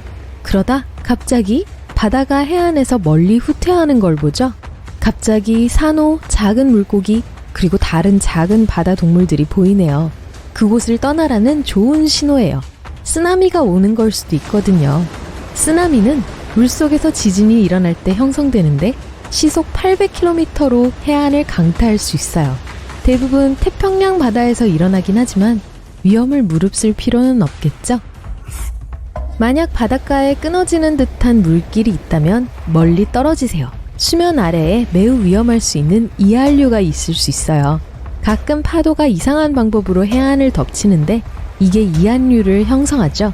파도 사이에 이상한 틈이 보일 수도 있고 또는 사방으로 떠다니는 미역 조각들을 볼 수도 있어요. 만약 이한류에 휩쓸렸다면 물살을 거슬러 헤엄치는데 에너지를 낭비하지 말고 떠 있으려고 하세요. 도와달라 소리치고 바닷가를 따라 떠내려가세요. 일단 물길에서 벗어나게 되면 해변으로 대각선으로 헤엄쳐 가세요. 만약 바다에 있는데 한 무리의 상어들이 헤엄치는 걸 본다면 알아요. 어느 쪽이든 좋은 시나리오가 아니란걸요. 그래도 좋은 소식은 상어가 딱히 여러분을 향해 오는 건 아니란 거예요. 안 좋은 소식이요? 상어들이 거대한 열대 폭풍이나 심지어 허리케인으로부터 탈출하려는 걸 수도 있어요. 상어는 이런 걸 감지할 수 있어요. 그래서 자연이 화났을 때 상어들은 함께 모여 안전한 곳으로 가기 위해 수면 아래 깊숙한 곳으로 헤엄치죠. 따라가지는 마세요. 행운을 빌어요. 예부터 황금률은 동물들을 따라가는 거예요. 곤충, 쥐, 그리고 뱀은 진짜 큰 지진이 나기 며칠 전에 집을 떠나요. 과학자들은 이들이 어떻게 앞으로 일어날 일을 아는지 추적하거나 설명하지 못해요. 동물들은 정말 지진을 감지할 수 있는 것 같아요. 아마 우리가 알아채지도 못하는 작은 처음의 충격파를 느낄 수 있기 때문일지도 몰라요. 만약 동물들이 여러분을 향해 달려오는 걸 본다면 어떨까요? 그건 여러분이 곧 아침밥이 될 거란 뜻일 수 있죠. 또는 뒤에 산불이 났다는 걸 수도 있어요. 개구리, 두꺼비, 그리고 도롱뇽 같은 양서류는 땅에 굴을 파서 자신들을 보호하려고 하고 다른 동물들은 그냥 도망치죠. 같이 달리기 전에 연기가 보이는지 확인하세요. 헛되이 죽어라 뛰고 싶진 않잖아요. 뭐 동물만 그런 게 아니에요. 우리도 경고 신호를 발견할 수 있어요. 예를 들어 만약 머리카락이 갑자기 곤두서기 시작하고 여러분의 액세서리들이 진동하기 시작한다면 바로 피신하세요. 근처 어딘가에 번개가 치려고 하는 거예요. 만약 밖에 있어서 집으로 뛰어갈 수 없다면 다음 사항들을 하지 않도록 하세요. 높은 구조물 가까이에 서기, 땅에 납작하게 눕기, 물 근처에 있기, 고립된 나무 밑에서 피난처 찾기, 열린 공간에 서 있기. 그리고 엠파이어 스테이트 빌딩 꼭대기에 서 있지 마세요. 그곳은 1년에 수백 번씩 번개를 맞거든요. 스키 좋아하세요? 눈앞에 하얀 폭설로 가득하기 전까진 다 재미있죠. 눈사태는 시속 130km까지 이동할 수 있으니 경고 신호들을 주의하세요. 눈 위를 걸을 때 속이 텅 빈 것 같은 느낌이 드나요? 발 주변에 틈새들이 있나요? 거대한 눈사태가 오는 게 보이나요? 도망가야 할 때예요. 가끔 폭풍은 태양으로부터 오는 붉은 빛과 푸른 빛을 섞여서 인상적인 녹색을 볼 수 있어요. 안전한 거리에서 즐기세요. 가급적이면 실내에서 말이죠.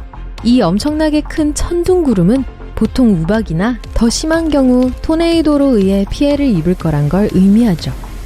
지하 주차장이나 지하실 같은 곳에 숨으세요. 그런데 예상이 틀리게 되면 조금 부끄러울 순 있어요. 좋아요. 화산이 위험할 수 있단 건 알지만 그 근처에 있는 호수는 어떨까요? 위험 징후가 아닌 게 있긴 있나요? 결코 식지 않는 뜨거운 그 무엇 근처의 호수들은 그러니까 화산이죠? 폭발하기만을 기다리는 마구 흔들린 탄산음료 캔과 같아요. 지하에 있는 마그마는 실제로 이산화탄소를 호수 바닥으로 밀어넣고 그 가스는 거기 남아서 기다리죠. 그러면 비처럼 지루한 것으로도 호수는 엄청 많은 방해를 받아 땜! 또는 빵! 짐작이 되시죠? 다이빙, 수영, 스노클링. 바다는 멋지지만 꽤나 예측 불가능하죠.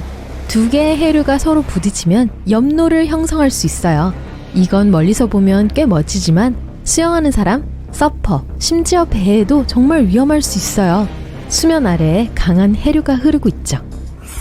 해변을 거닐고 있는데 보아하니 모든 좋은 이야기는 이렇게 시작되네요. 갑자기 오! 동굴이에요. 멋지네요. 여러분은 아마 그곳에 들어가 탐험을 좀 할 거고 안 돼요. 보름달이 뜨면 동굴에서 못 나올지도 몰라요. 보름달은 조수에 영향을 미쳐서 평소보다 낮게 만들어요. 그 동굴은 접근하기 더 쉬울지도 모르지만 신나는 모험 대신 결국 다음 보름달이 뜰 때까지 그곳에 갇히게 될 수도 있어요. 도시락 단단히 싸세요. 정난우는 신나면서도 동시에 보기 두려운 것이죠. 그게 뭔지 몰라서 두렵고 신나는 건 왜냐하면 이런 걸 정말 자주 볼 수 없기 때문이겠죠.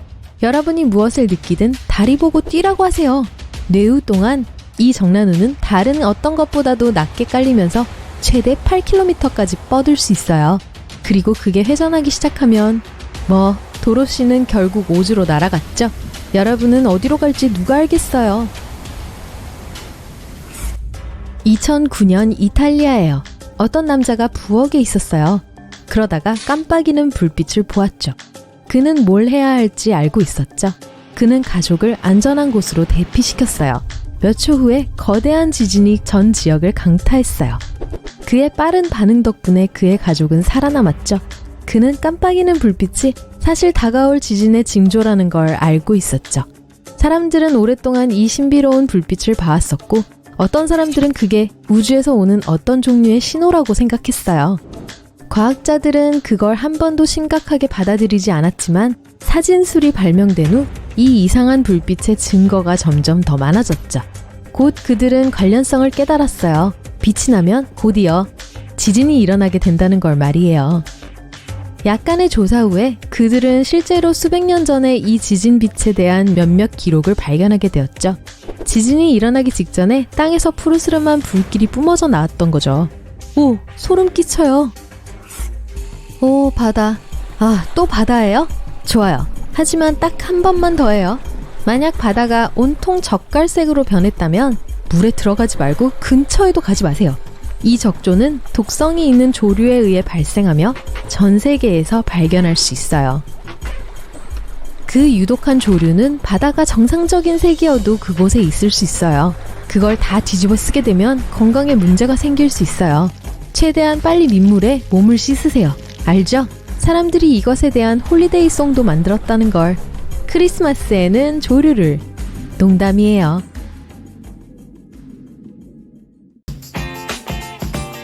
해변에서 바다를 향해 걸어가고 있군요. 하지만 오늘은 뭔가 다른 느낌이 들어요. 물이 밝은 초록색이고 코에 달걀이 썩는 것 같은 지독한 악취가 가득합니다. 이 특이한 현상을 좀 더 가까이에서 확인해봐야 할까요? 너무 늦기 전에 지금 걸음을 멈추세요. 발견한 것의 이름은 유해적조 혹은 조류 대번식이라고 합니다.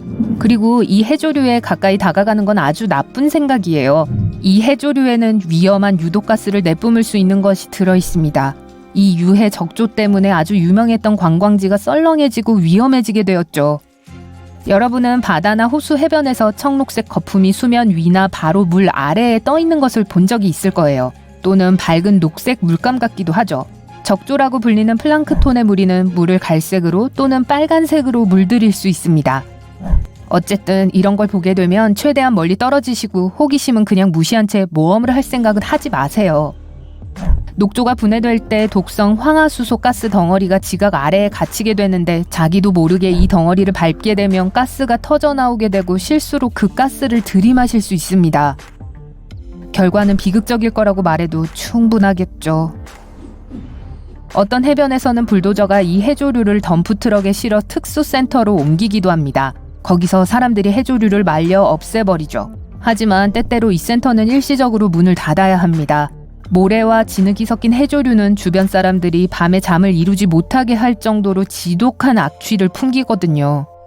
이 유해 녹조에는 시아노박테리아, 디노플라겔레이트, 디아톰 3가지 위험한 박테리아가 모일 수 있습니다. 이들 모두 햇빛을 이용하여 자신들의 먹이를 만드는 작은 미생물로 이루어져 있죠. 시아노박테리아는 청록색 녹조를 발생시키며 신경조직을 파괴하는 위험한 독소를 생산합니다. 수처리 공장에서 독소를 제거할 수 없을 정도로 상태가 심각할 수 있어요. 그렇다면 주변 사람들은 그 수돗물을 사용하지 않는 게 좋을 거예요. 디노플라겔레이트와 디아톰 한 종은 적조를 만들어냅니다. 이들은 대부분 바닷가에서 발생합니다. 적조가 형성되기 위해서는 물이 따뜻하고 짜고 영양분이 풍부해야 합니다. 이 박테리아는 엄청난 양의 다양한 독소를 배출합니다. 텍사스에서 적조는 10년에 한 번씩 일어났는데요. 요즘은 3년마다 일어난다고 합니다. 플로리다에서는 적조가 매년 나타나죠. 길고 마른 디아톰 또한 사람들에게 해로운 독성 물질을 만들어낼 수 있습니다. 더 심각한 건 맛조개와 같은 조개류가 이 플랑크톤을 많이 먹으면 그 조개도 독성이 강해진다는 거예요.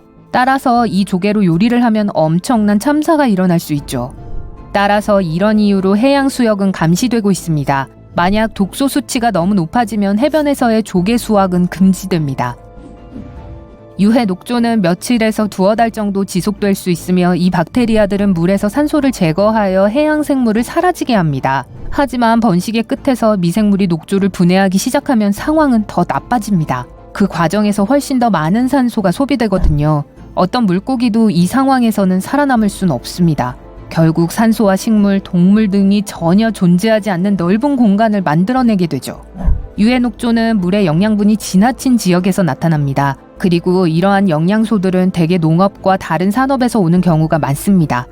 게다가 겨울 계절풍은 점점 따뜻해지고 더 많은 습기를 가져오죠. 따라서 해조류가 거대하게 뭉칠 수 있게 됩니다. 어떤 조류는 너무 거대해져서 우주에서도 두꺼운 녹색 소용돌이가 보일 정도예요. 하지만 모든 녹조가 해로운 건 아닙니다. 어떤 조류는 물의 맛을 끔찍하게 만들거나 색을 바꾸고 역겨운 냄새를 풍깁니다.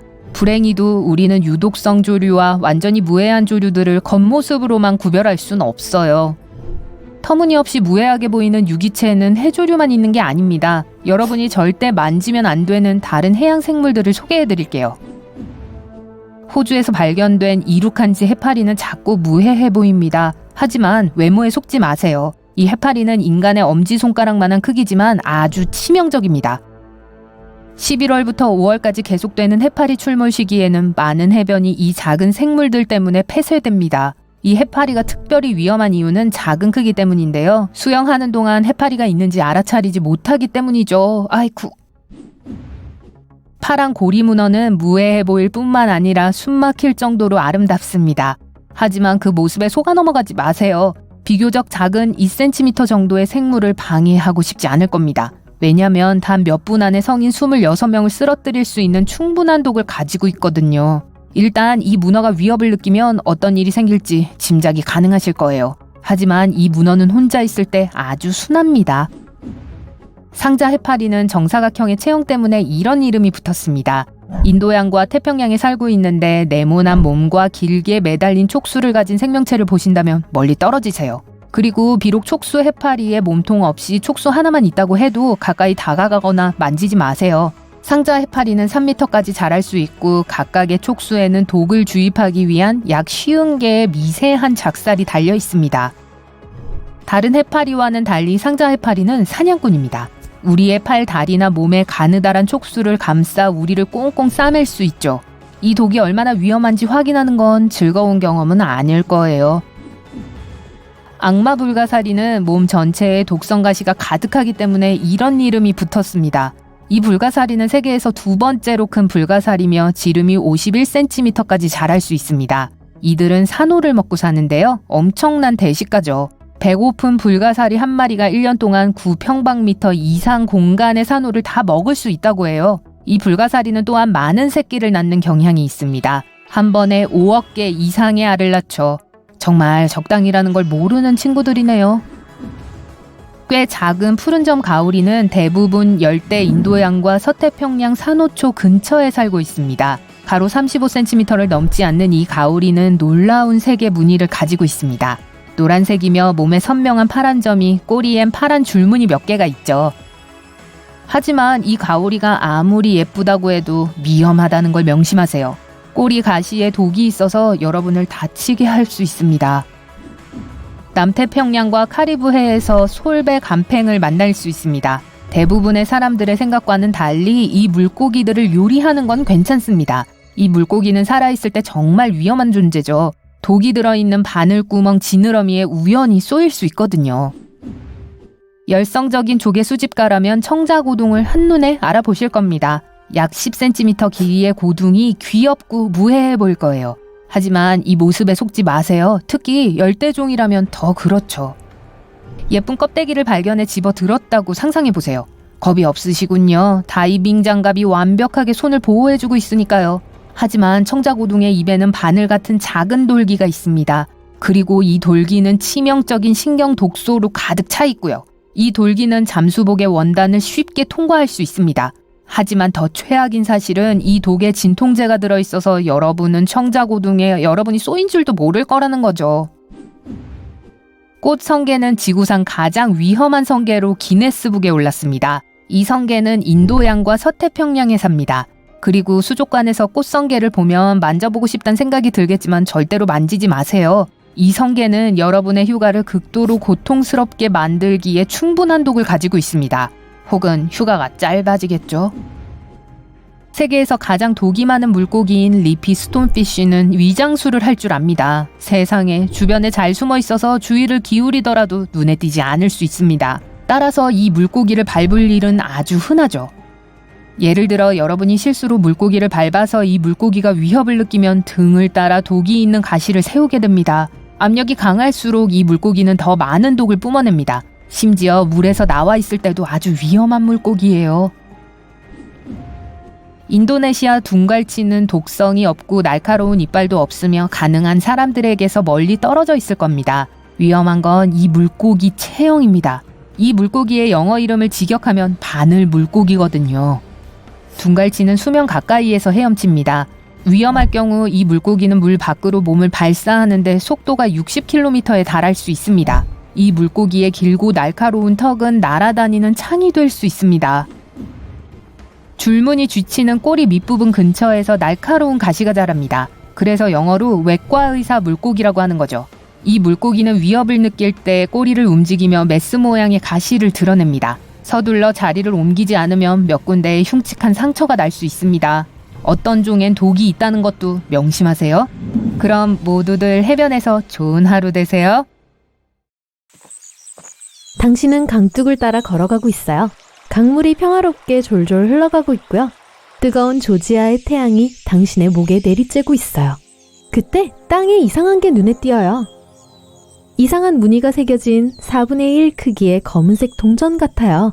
더 자세히 보려고 몸을 굽혀요. 동전인가요? 안에 기호가 새겨진 고대 직인 같아요.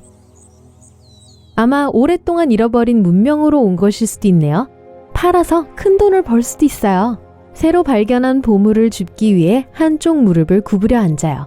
손가락이 닿자마자 등골이 오싹해져서 당신은 손을 뒤로 빼요. 털이 많네요. 주우려고 다시 가봅니다. 땅에서 그걸 뽑아내려고 손톱으로 그 주위에 흙을 파내려고 하는 바로 그때 그게 움직여요. 심장이 터질 것 같아요. 너무 쿵쾅거려서 머릿속에서도 느낄 수가 있어요. 동전이 땅 밖으로 꿈틀거릴 때 두려움은 공포로 변해요. 고대 보물 따위가 아니라 거대한 거미예요.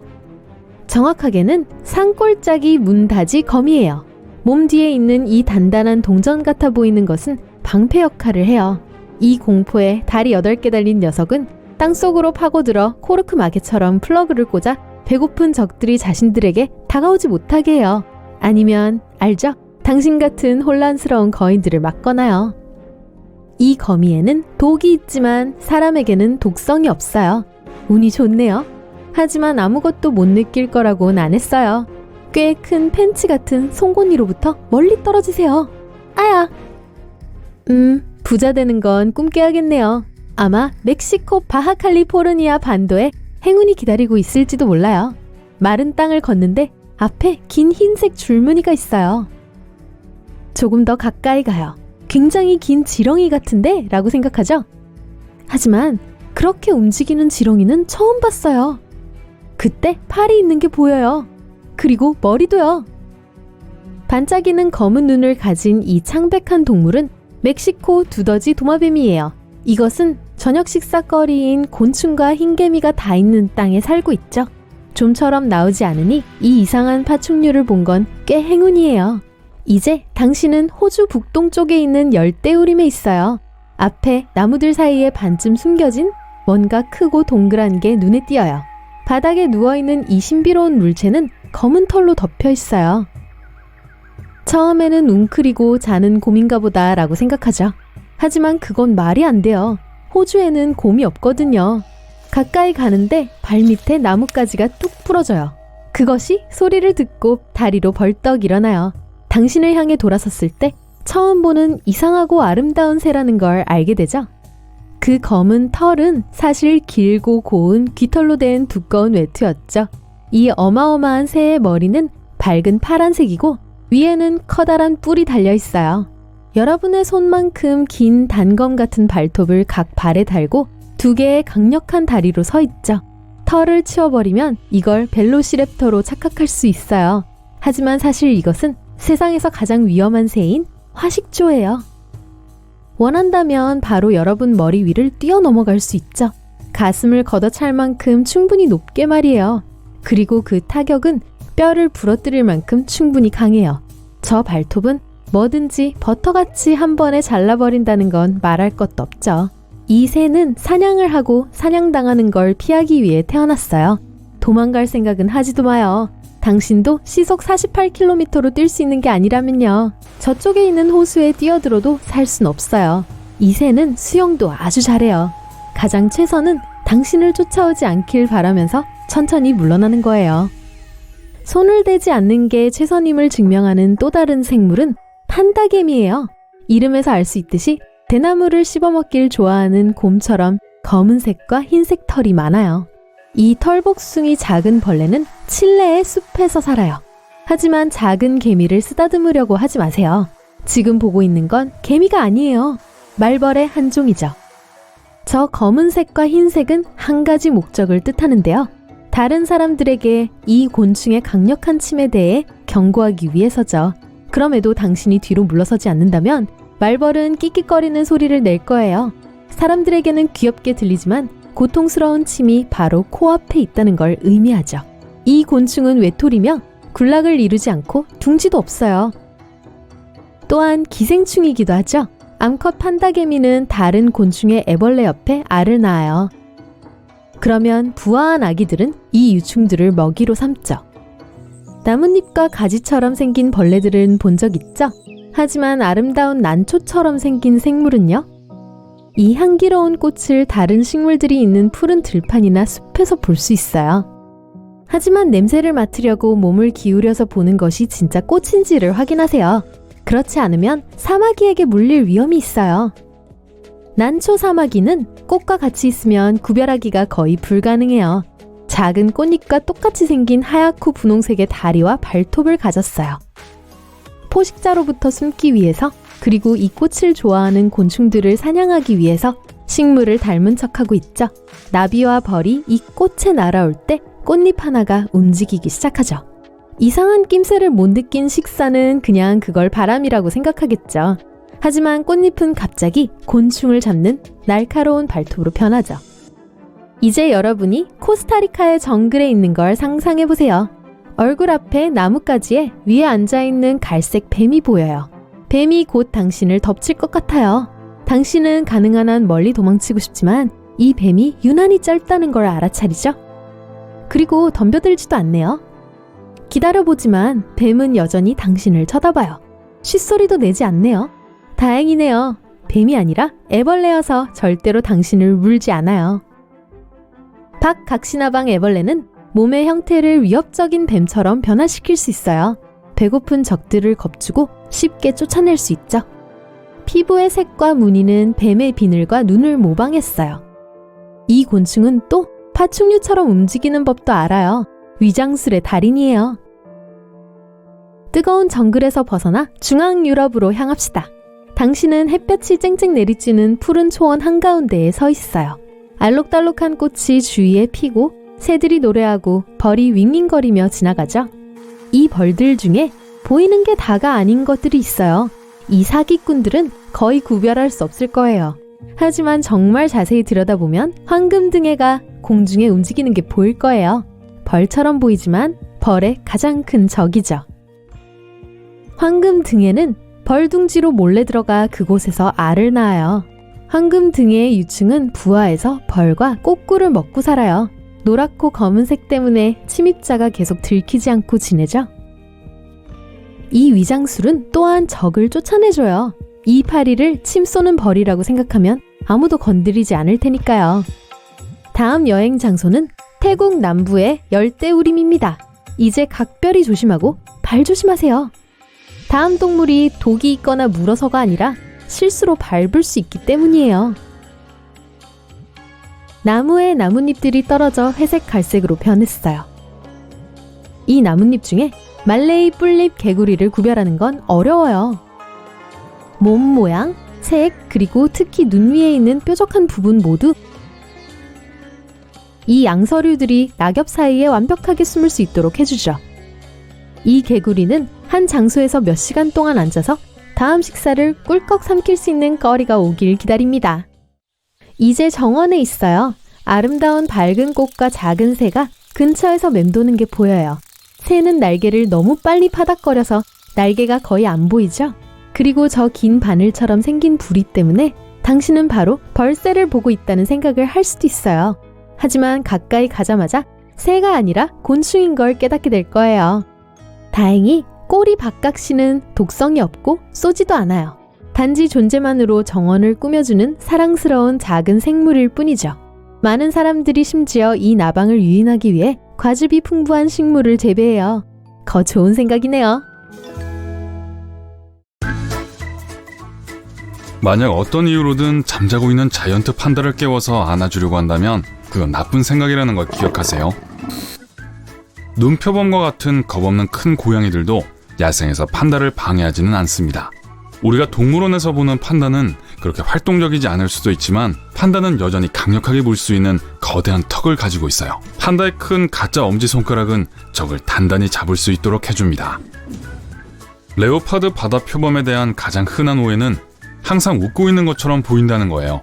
하지만 바다표범은 사실 공격적인 동물이고 뛰어난 외톨이 사냥꾼입니다. 심지어 먹이를 가지고 장난을 치기도 하는데 펭귄, 물고기, 오징어, 그리고 심지어 더 작은 바다표범까지 해당됩니다. 얼마 전 레오파드 바다표범 한 마리가 바다 생물학자를 물속 깊이 끌고 들어가기도 했어요. 음식 가지고 장난치지 마세요.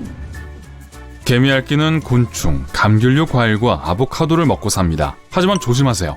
이빨이 없고 시력도 나쁘고 청력도 나빠요. 할아버지처럼 들린다고요? 개미알기는 공격적이지 않고 사람들과 멀리 떨어져 있습니다. 하지만 인간이 자기 영역을 침범하면 사납게 변할 수 있고 싸우기도 해요. 뒷다리로 서서 꼬리로 균형을 잡으면서 제교를 다치게 할 정도로 강한 발톱으로 공격합니다. 랜드로버도요. 털복숭이 알카파는 착하게만 보일지 모르지만 여전히 스스로를 방어하는 방법을 가지고 있어요. 알파카는 3m까지 침을 뱉을 수 있습니다. 이 침이 눈에 들어가는 걸 원하는 분은 없을 거예요. 침에는 씹은 풀과 함께 위산이 포함되어 있거든요. 또한 입 뒤쪽에 있는 날카로운 이빨로 물 수도 있습니다.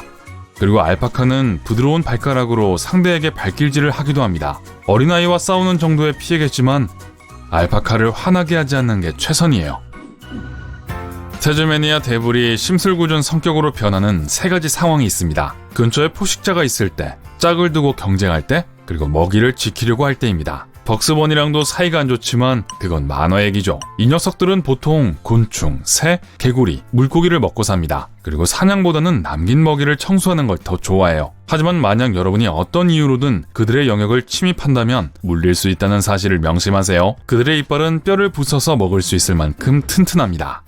코끼리는 매우 영리해서 다른 코끼리의 감정을 이해합니다. 그리고 심지어 서로를 돕기도 해요. 또한 자기를 화나게 한 사람들에게 복수를 하기도 합니다. 가끔 길을 막고 자신에게 못되게 굴었던 사람들의 마을의 모습을 드러내죠. 수컷 코끼리는 암컷과 싸울 때 특히 공격적입니다. 그 거대한 발을 조심하세요. 코끼리 발은 정말로 큰 손상을 입힐 수 있습니다. 코임도 세요. 보그는 포식자로부터 자신을 보호하기 위해 보통 크기를 몇 배까지 부풀릴 수 있습니다. 우리 형도 그렇게 할 수 있어요. 농담이에요. 대부분의 동물들은 보고를 먹으려고 해선 안 됩니다. 보고 안에는 사람 30명을 처치할 수 있을 만큼의 독이 들어있고 해독제도 없어요. 그러니까 가족뿐만 아니라 친구를 모두 초대해도 충분한 양입니다. 안 돼요. 그냥 농담이에요. 백조는 인간을 자신의 보금자리와 가족의 가장 큰 위협으로 보는 경향이 있습니다. 수컷 백조는 4월부터 6월까지 둥지를 트는 시기에 특히 공격적입니다. 카약을 타는 사람들, 노젓는 사람들 또는 낚시꾼들이 둥지에 너무 가까이 다가오면 백조들은 휙휙 소리를 내고 날개를 퍼덕입니다. 만약 이 경고 표지에 주의를 기울이지 않으면 백조는 심지어 배를 뒤집으려고 할지도 몰라요.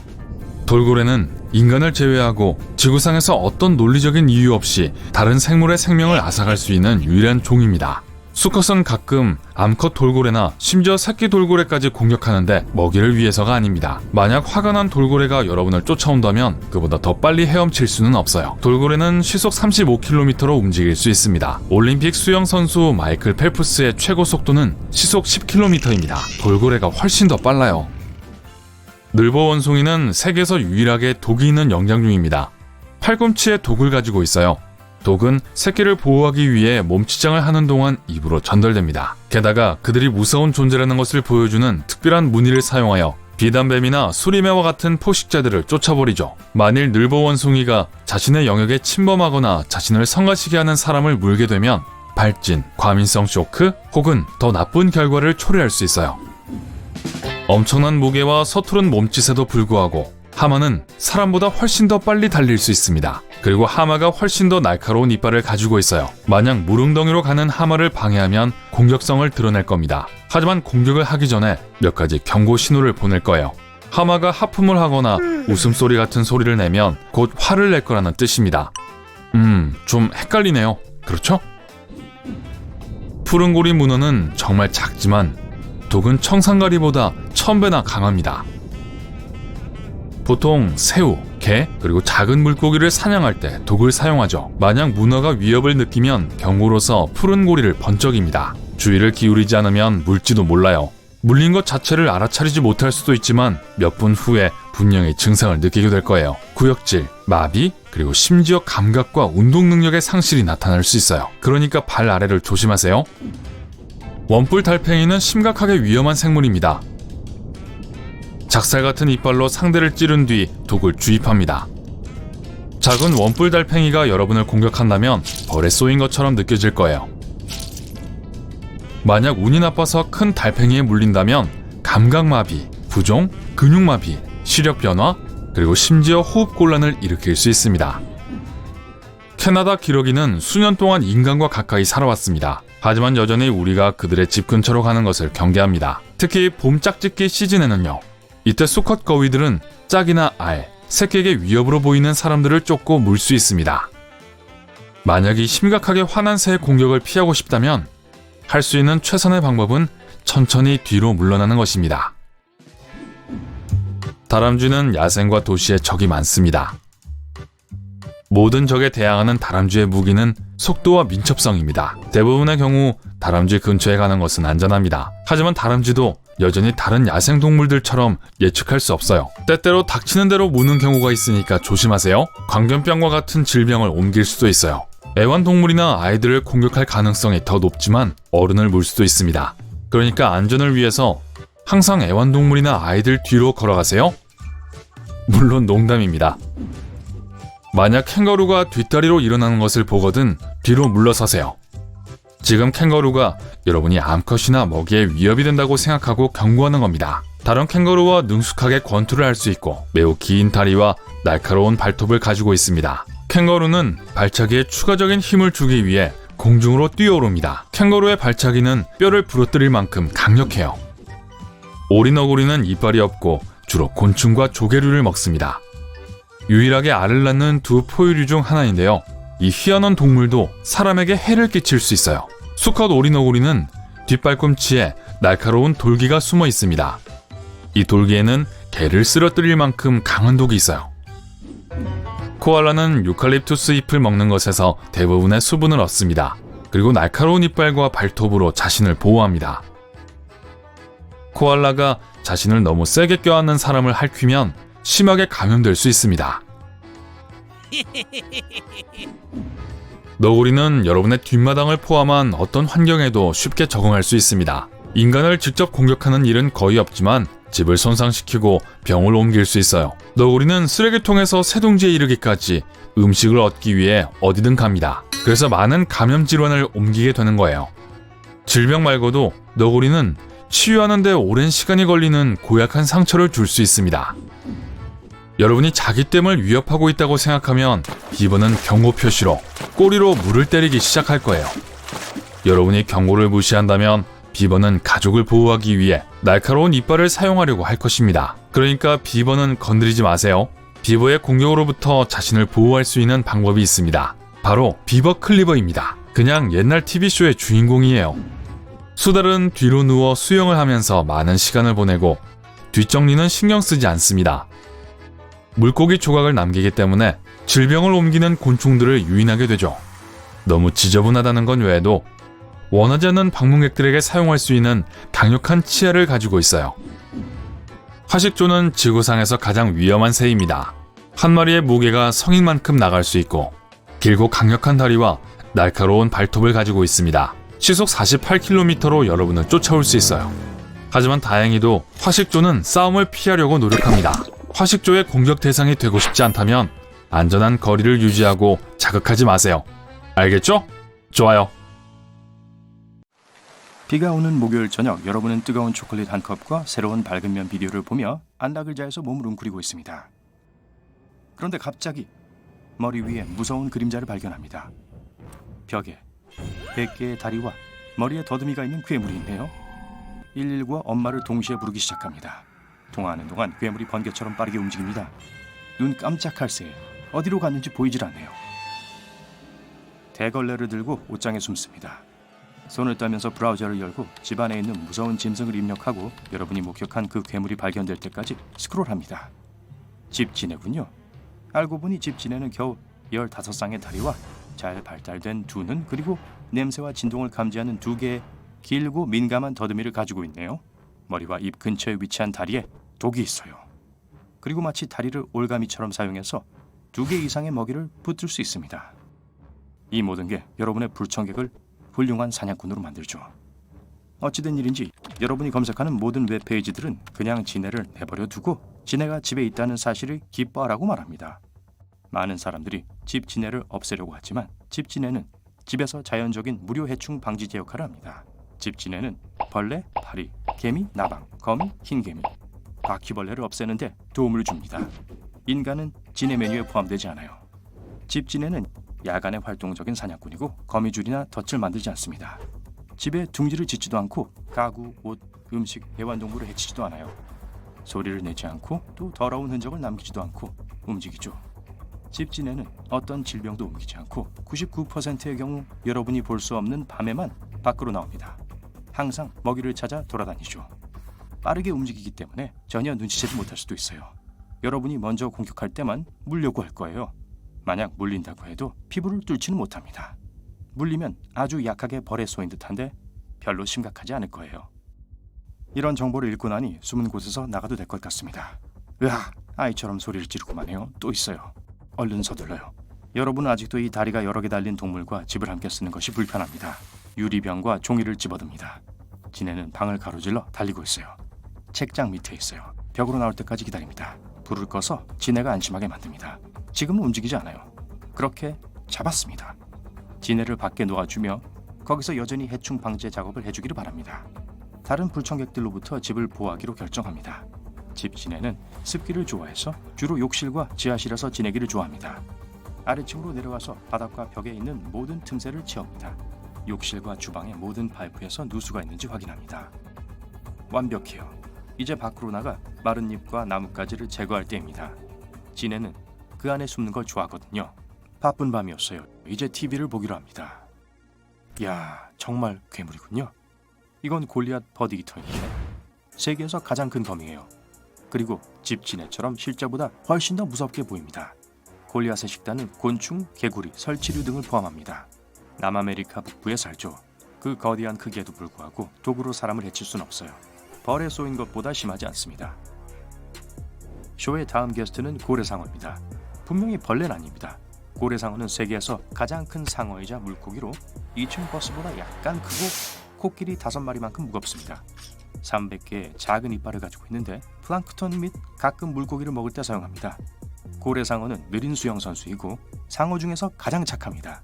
심지어 잠수부들과 놀기도 해요. 사실 고래상어가 인간에게 위험한 것보다 인간이 고래상어에게 더 위험한 존재입니다. 거대한 몸집에도 불구하고 거대 아프리카 노래기는 수줍음이 많고 하루 종일 바위 밑에 숨어있길 좋아합니다. 노래기가 공격할 수 있는 유일한 것은 땅 위의 마른 잎들 뿐이에요. 이런 방식으로 환경을 위한 자신의 역할을 합니다. 호주 가시 도마뱀은 몸에 무섭게 생긴 가시가 달려 있습니다.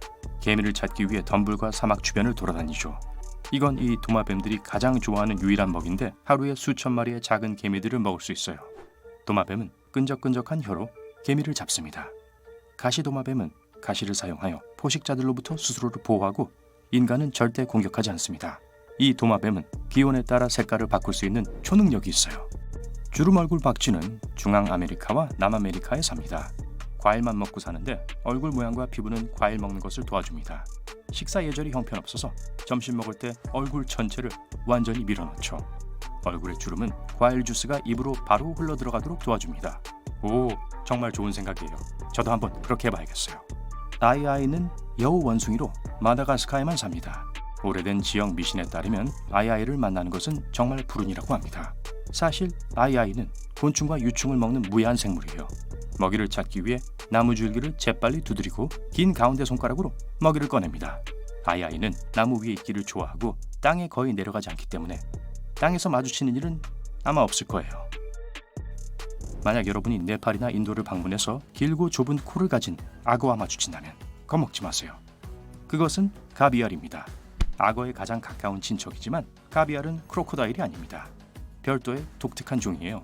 이상한 모양의 코는 물고기를 잡기에 완벽하게 적응되어 있는데 가장 좋아하는 먹이죠. 가비알은 자상한 부모이자 매우 수줍은 동물입니다. 인간을 피하고 절대로 공격하지 않아요. 우유뱀은 산호뱀과 거의 똑같이 생겼지만 독성이 강한 산호뱀과는 달리 완전 무해합니다. 자연이 우유뱀에게 밝은 색의 줄무늬를 준 것은 잠재적인 포식자들이 산호뱀이라고 생각하도록 하기 위한 거예요. 그 모방 덕분에 들판과 바위에서부터 농경지와 축사에 이르기까지 다양한 곳에서 살아남습니다. 어떤 사람들은 심지어 우유뱀을 애완동물로 기릅니다. 네, 하지만 색깔 패턴은 그대로 유지하는 게 좋을 거예요. 마타마타 뾰족 거북은 매우 게으릅니다. 수영도 하지 않고 천천히 흐르는 개울과 늪을 어슬렁거리며 걸어다니죠. 알을 낳을 때만 물에서 나옵니다. 마타마타는 사냥을 하지 않고 먹이가 지나가기를 기다립니다. 물고기를 보면 목을 늘여 진공청소기처럼 삼켜요. 턱으로 씹을 수 없기 때문에 그렇게 해야 합니다. 그런데 마타마타는 무슨 뜻일까요? 버지니아 호랑나방은 여러분이 무서워하는 만큼 여러분을 무서워합니다. 어떻게 해서든 사람을 피하려고 할 거예요. 가장 좋아하는 음식은 잎인데 자작나무, 버드나무, 단풍나무, 호두, 양배추잎 등이죠. 잎의 두꺼운 부분을 씹고 잎의 뼈대는 남겨둡니다. 만약 여러분이 정말 이 나방을 괴롭힌다면 스스로를 보호하려고 할 거예요. 하지만 이 나방이 할 수 있는 가장 심각한 공격은 약간의 피부 자극뿐입니다. 무술 실력을 발휘하지 않게 하는 게 좋을 거예요. 농담입니다. 시체매는 날카로운 부리와 발톱을 가지고 있고 악당이라고 알려져 있죠. 사실 살아있는 것은 해치지 않습니다. 가장 좋아하는 먹이는 동물 시체입니다. 얌! 이런 식으로 세상을 더 깨끗하고 건강한 곳으로 만들어주죠. 마치 쓰레기 청소부 같은 거죠. 360도의 시야를 가진 대부분의 새들과 달리 시체매는 60도의 시야로 바로 눈 아래에서 일어나는 일에만 초점을 맞춥니다. 거대 등강류는 바다 깊은 곳에 사는 새우와 개에 가까운 친척입니다. 배에 수십 개의 날카로운 발톱을 가지고 있고 사냥을 위해 4세트의 턱을 가지고 있어서 마치 외계인처럼 보입니다. 하지만 항상 주위에 먹이가 있는 건 아니죠. 그래서 신진대사를 늦춰서 에너지를 아끼고 끊임없이 반동면 상태를 유지합니다. 위험에 처했을 때 거대 등강류는 작은 공 모양으로 웅크려서 아무도 그들을 찾을 수 없도록 숨습니다. 별코 두더지는 햄스터 크기이고 세계에서 가장 음식을 빨리 먹습니다. 코에 있는 으스스해 보이는 별을 땅에 눌러받고 순식간에 10에서 12개의 다른 장소에 무엇이 있는지 알아냅니다. 이 별에 있는 10만 개의 신경섬유가 두더지의 뇌로 정보를 보냅니다. 거의 시력이 없다는 걸 고려할 때 나쁘지 않은 보상이죠. 곤충을 사냥하기에 충분하고 인간에겐 완전히 무해합니다. 꼬리 없는 채찍 전갈은 다른 전갈들과는 달리 독이 없기 때문에 물거나 쏘거나 어떤 방식으로든 인간을 다치게 할 수 없습니다. 씹지도 못하고 제자리에 앉아 벌레가 지나가기를 기다리며 다리로 탐지합니다. 애완동물로 좋고 주인들은 두려움 없이 이 전갈을 얼굴에 올려놓기도 합니다. 전 싫어요. 괜찮아요. 먼저 하세요. 전 그냥 여기서 지켜볼게요. 펑! 이 단어는 폭발을 설명하기에는 충분하지 않습니다. 지금까지 본 것 중 가장 강력한 폭발입니다. 그리고 가장 중요한 건 방금 폭발한 것이 호수라는 사실이죠. 그저 이 그림 같은 곳에서 불꽃놀이를 하고 싶었을 뿐인데 오는 길에 있었던 위험, 불 절대 금지라는 경고문을 전혀 보지 못했나 보군요. 그리고 지금 연기를 내뿜는 물의 장벽이 여러분을 향해 빠르게 다가오고 있습니다. 하지만 먼저 처음 모든 것이 어떻게 시작되었는지 알아보죠. 여러분은 캐나다 엘버타에 있고 일생일대의 하이킹을 위해 아브라함 호수에 막 도착했어요. 호수는 얼어붙었고 경치는 장관입니다. 얼음 밑에 있는 거품은 수백 마리의 해파리가 얼어붙은 것처럼 보여요. 사실은 메탄 거품입니다. 호수 바닥에 사는 박테리아에 의해 생성되는 유독성의 가연성이 높은 가스죠. 그래서 경고문이 있는 거예요. 얼음 위에서 성냥불이라도 붙이면 모든 것이 불길에 휩싸일 수도 있습니다. 다행히 여러분은 오는 길에 경고문을 받고 불을 붙이려고 했던 폭죽들도 모두 치웠습니다. 다른 곳에서 다음 기회에 하는 걸로 해요. 다른 호수예요. 이 호수는 얼지 않았어요. 사실 지난 빙하기 이후로 겨울이었던 적이 없었습니다. 우리는 지금 카메룬에 있고 이곳은 니오스 호수라는 곳이에요. 평화로워 보이지만 속지 마세요. 호수의 주황색 갈색 물은 치명적인 비밀을 숨기고 있습니다. 호수는 매우 휘발성이 강한 지역 위에 있고 바닥에 갈라진 틈으로 엄청난 양의 이산화탄소가 배출됩니다. 지면이 움직이면 이 가스가 호수에서 쏟아져 나와 주변 수킬로미터까지 흐릅니다. 농도가 너무 높아서 숨을 한번 들이쉬기만 해도 기절해서 다시 깨어날 확률이 없을 거예요. 이해가 되죠?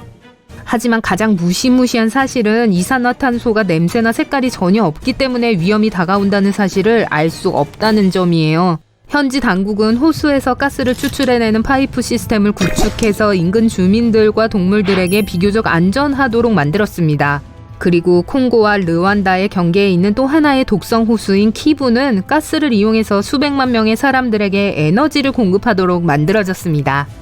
이왕 아프리카에 왔으니까 피가 얼어붙을 것 같은 에티오피아의 다나킬 함물지를 방문하는 것도 좋겠네요. 지구상에서 가장 더운 곳으로 알려진 이 계곡은 확실히 그 명성에 부합합니다. 이 계곡은 극도로 뜨거운 온천, 유독 산성 연못, 그리고 활화산으로 뒤덮여 있습니다. 경치는 초현실적이라고밖에 표현할 수 없고 아마도 지구상에서 생명체가 존재할 수 없는 유일한 거주지일 거예요. 참 모순적이죠. 아파르인들은 1년 내내 이곳에 살고 온천 주변에서 소금을 모아 내다 팔고 있지만 과학자들은 그곳에서 미생물체가 존재한다는 어떤 증거도 찾을 수 없었습니다. 대부분의 사람들이 기피할 만한 곳에도 정착해서 사는 사람들이 반드시 있습니다. 인도네시아의 탐보라 산을 보세요. 수천 명의 사람들이 수세기 동안 그 산비탈에서 살았습니다. 1815년 그 운명의 날까지 말이죠. 탐보라는 화산인데 그에 폭발했고 그 결과 섬에 있던 모든 것이 파괴되었는데 그 폭발음은 수천 킬로미터 떨어진 곳에서도 들렸습니다. 화산재가 너무 많이 뿜어나와서 주변 섬들을 겹겹이 덮어버렸고 북반구 전체는 여름이 없는 해를 맞게 되었었죠. 지난 만년을 통틀어 가장 강력한 폭발이었고 탐보라산은 폭발 후 1524m 더 낮아졌어요. 다시 우리 시대로 돌아가죠. 사람들의 방문이 금지된 섬이 있는데 장담하건대 어쨌든 여기엔 가고 싶지 않을 겁니다. 브라질의 스네이크 섬은 이름에서 알 수 있듯이 수천 마리의 뱀들의 서식처입니다. 섬에 발을 딛는 순간 독사에게 물릴 위험이 크죠. 이 섬은 또한 황금 창머리 독사를 만날 수 있는 유일한 장소입니다. 말 그대로 일생일대의 조우가 될 겁니다. 이곳은 너무 위험해서 브라질은 관광객과 다른 방문객들을 무조건 금지시켰습니다. 좋아요. 다른 데로 가죠. 이제 가장 따뜻한 옷을 챙기고 털 마스크도 잊지 마세요. 우리는 러시아의 오이미야콘으로 갑니다. 이곳은 흔히 지구상에서 가장 추운 곳이라고 불리는 먼 북쪽의 작은 마을로서 여전히 사람들이 살고 있어요. 평균 기온이 이곳보다 낮은 곳은 남극 대륙뿐이라는 사실을 고려하면 얼마나 추운지 알 수 있죠. 겨울에 스웨터를 3겹으로 껴입고 그 위에 모피 코트까지 입지 않는 한 단 몇 초 만에 뼛속까지 얼게 될 거예요. 이곳의 기온은 영하 71도까지 떨어집니다. 신선한 과일은 몇 분 안에 얼음덩어리로 변하는데 얼은 사과가 너무 단단해서 그걸로 나무에 못을 박을 수 있을 정도예요. 제자리에 얼어붙기 전에 어떤 배로도 갈 수 없는 곳으로 떠나봅시다. 나미비아의 해골 해안입니다. 정말로 보트와 선박은 이 근처로 가지 않기 때문에 운전하거나 비행기를 타고서만 갈 수 있어요. 물이 험해서 갑작스러운 돌풍이 배를 이리저리 내동댕이 치고 물속에 숨어있는 날카로운 바위들이 가차 없이 선체에 부딪힙니다. 해안 자체는 수백 킬로미터나 뻗어 있는데 남부와 북부로 나뉩니다. 올터레인 차량 이용객은 남부 지역까지 자유롭게 출입이 가능하지만 북부 지역에는 연간 800명만이 출입할 수 있고 안내 관광만 가능합니다. 이 사막에서 영원히 길을 잃은 사람들이 있는 것으로 알려져 있고 방문하기가 쉽지 않은 곳인데 이곳에서 발견된 수많은 동물 시체에서 그 이름을 얻었습니다. 하지만 5만 명의 토착민들이 이곳에 적응한 동물들과 함께 살아가고 있어요. 도마뱀, 하이에나, 그리고 심지어 코끼리까지 말이에요. 유럽의 심장부엔 엄청난 파괴력을 가진 괴물이 있다는 사실을 예상하지 못했을 거예요. 이탈리아에서 가장 유명한 도시 중 하나인 나폴리는 활동 중인 초화산 위에 위치하고 있습니다. 2018년 과학자들은 이 괴물 화산이 깊은 곳에 마그마를 축적하고 있다는 사실을 발견했어요. 가까운 미래에 폭발할 것 같지는 않다고 하지만 단지 몇 킬로미터 떨어진 곳에 작지만 그에 못지않게 위험한 화산이 있습니다. 바로 악명 높은 베수비오입니다. 약 2000년 전 로마 도시 폼페이의 최후를 기억하실 거예요. 여러분은 기억할지 모르지만 저는 그 당시에 태어나지도 않았죠. 화산은 오랫동안 활동하고 있는 상태이기 때문에 나폴리의 시민들과 방문객들은 이곳에서 보내는 매 순간 목숨을 걸고 있는 셈입니다. 그건 그렇고 나폴리에 가거든 꼭 피자를 드세요. 프랑스의 북동쪽도 방문객을 별로 환영하지 않는 곳입니다. 1년의 지역이 1920년대부터 존 루주, 즉 적색지대라고 불려왔고 출입금지령이 내려졌습니다. 만약 우연히 이곳에 들어가게 된다면 눈에 보이는 것은 시들은 식물들과 타버린 흙뿐일 거예요.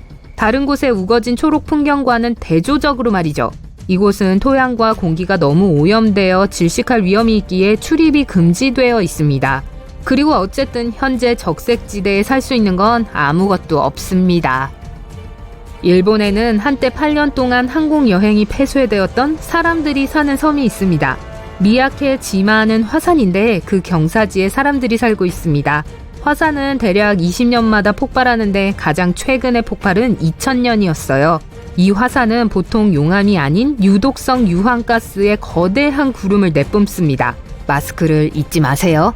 마스크 얘기가 나와서 말인데 화산 활동이 한창일 때 섬 주민들은 항상 방독면을 써야 했고 폭발 후 몇 년이 지난 뒤에도 주민들은 혹시 모를 일에 대비해 방독면을 가지고 다녔다고 합니다. 그럴만도 해요. 우리가 방문했던 곳에서 멀지 않는 곳에 있는 러시아 캄차카 지역에는 믿을 수 없을 정도로 아름답지만 너무 오래 머무르고 싶지 않은 계곡이 있습니다. 불길하게도 죽음의 계곡이라고 불리며 이 또한 활화산의 기슭에 자리 잡고 있습니다. 화산이 연기를 내뿜을 때 사실 빈번한 일인데요. 공기보다 무거운 독성가스는 비탈길을 타고 내려가 바로 계곡으로 유입됩니다. 작은 생물체들은 이 가스를 마시고 살아남을 수가 없습니다. 심지어 더 큰 동물들과 인간도 아무런 피해 없이 살아남기는 어려워요. 또 하나의 치명적인 휴양지는 노르웨이의 솔트스트라멘 해협입니다. 고요하고 아름다워 보이고 물에 몸을 담그고 수영을 하라고 여러분을 유혹하는 듯 느껴지죠? 하지만 그러지 마세요. 매 6시간마다 잔잔한 해협은 거대하고 강력한 소용돌이로 가득한 성난 물살로 변합니다. 이것은 해협이 연결하고 있는 두 피오르드 사이의 조류 때문에 발생합니다. 만조 때 이곳으로 흘러들어오는 물의 양이 좁은 공간에 흐르기에 너무 방대해서 수영객과 보트 모두에게 치명적인 함정이 됩니다. 볼리비아에는 가장 용감한 사람들만이 감히 횡단할 수 있는 72km의 긴 길이 있습니다. 융가스 로드는 산맥의 한쪽을 따라 뻗어 있으며 스릴을 갈망하는 자전거인들에게 중요한 명소입니다. 도로의 가장 위험한 부분을 우회하는 새로운 통로가 만들어졌지만 원래 도로는 매우 좁고 한쪽에는 가드레일도 없이 끝도 없는 낭떠러지, 다른 한쪽엔 가파른 경사로가 있습니다. 잦은 산사태, 안개와 비 때문에 이곳에서 자전거를 타는 건 극도로 위험하고 예측 불가합니다. 물론 바로 그 점 때문에 아드레날린이 솟구치는 걸 느끼고 싶어하는 사람들이 전 세계에서 이곳으로 끊임없이 자전거를 타러 옵니다.